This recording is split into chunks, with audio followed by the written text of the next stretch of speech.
I was the only black in politics. That was the first item on their agenda, saying by the year 2000, they want to take blacks out of the equation.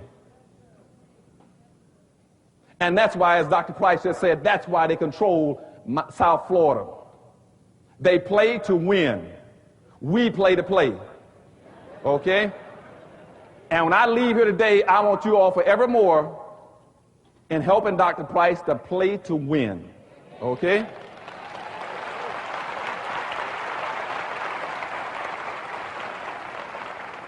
The third thing that's going to hurt us and push us into this underclass structure is technology.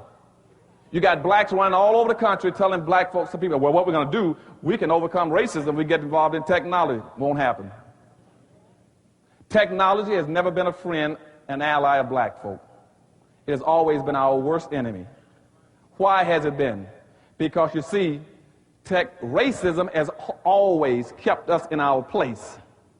And technology has always come along and run over that place. That's why technology has always been our enemy. See, when you keep a black man as the porter, then all of a sudden you come along with a floor sander, he's gone.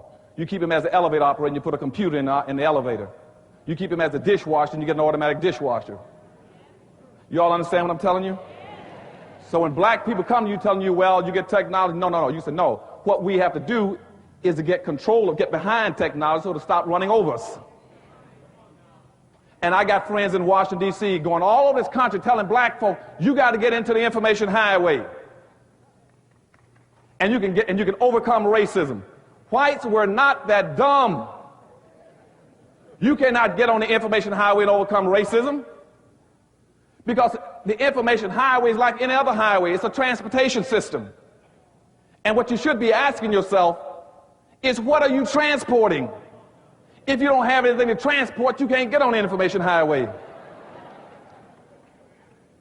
So what we got to be talking about as black folk is owning and controlling. It's just like when they invented the highway, the airplane system, the shipping system, the train system. It didn't advantage black folk because we never owned the trains, the planes, and the ships. What we got to do right now, starting with your church, is try to figure out how we can own and control more. Then the highway makes sense to us. Okay? Now, and that's why right now in Washington, D.C., the Office of Technology's last report says that the people going to be hurt most by technology are going to be black folk. And a fellow named Jeremy Rickman has a book out called The End of Work. And he is the director of the National Economic Trends for Washington, D.C. and nationally. He's the guy that put out these trends. He put a book out, and his book, chapter 5, talks about what technology is going to do to people, and he uses black folk as an example. And I went and sat down and talked with him. And what he says to Dr. Anderson, he said, my publishers tried to make me take that chapter out of the book. He said, I fought to keep it in. He said, because technology is going to kill black folk. And read that book, and that's what he's talking about. He says because black folk don't have any control of technology, don't own anything. And that's why we're getting ready to lose all our radio stations in this country. We're going to lose all of our television stations in this country. Because what's happening now, they've lifted the allocation cap, and now it's called social Darwinism, economic Darwinism. Whoever got the most money now can buy anything they want in technology. And so the few black stations we got in the United States now up for grabs. And as a matter of fact, even the cable system is going to be up for grabs because we don't have the money and resources. We can't compete with the whites now who want to buy all the systems. And once that happens, you can't get your information in. Now, that would not happen to organizations, to groups like the Hispanics. Because, see, the Hispanics got smart enough, they built communities. Then they took their language and they built a fence around their communities.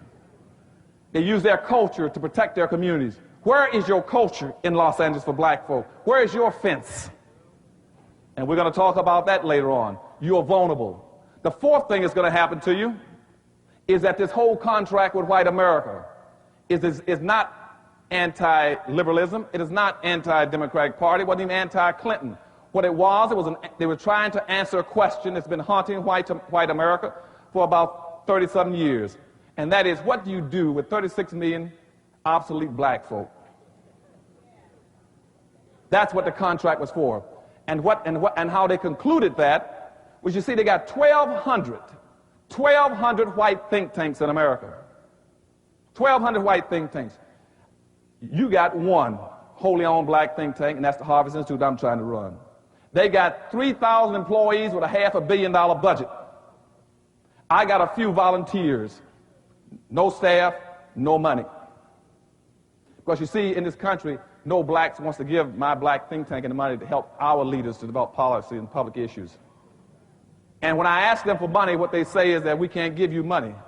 I said, why not? They said, what is your organization for? I said, to help black America. They said, who's going to benefit? I said, black folk. They said, who's going to work in it? I said, black folk. They said, ooh, too black. And the first thing that comes to my mind is, how can you be too black? What is too black? 10, 20, 30? What's too black? Nobody ever says something is too Jewish, too Indian, too Asian. And I'm telling you, people are telling me this too blackness comes from our black entertainers, our black athletes that's making $100 million. They could give the money to us that they're paying in taxes because we're tax exempt. But they'd rather give it to the government than even give it to an organization to help black folk in this country. Because they don't want to be black. And I keep trying to tell them, it doesn't hurt that much being black.